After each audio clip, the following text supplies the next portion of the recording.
passing grade, where the other ones are band 5 at credit grade. Now, on the weaknesses, and this is going to be a common theme that we're going to see with a lot of different countries and industries, the challenges related to the cloud.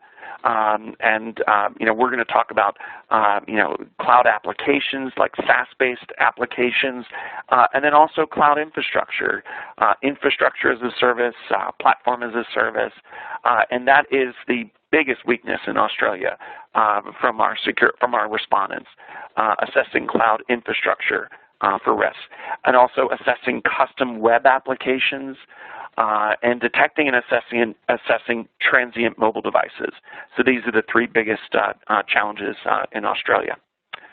Moving on to Singapore, big picture first, tied for 4th out of 6 for risk assessment, 3 out of 6 for security assurance, average score of 72%, so that's 4 out of 6, which gives our Singaporeans a mark of A2.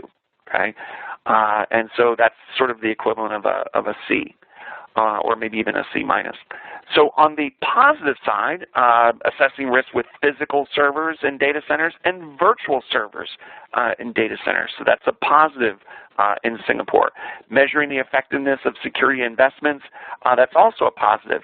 But let's temper that a little bit, because these marks are just a C5 in Singapore, which is about a C, C+. So these are just average marks, in Singapore.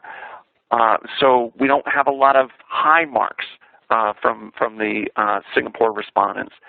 On the weakness side, here's cloud again. Assessing cloud infrastructure for risk, that has a D7 mark.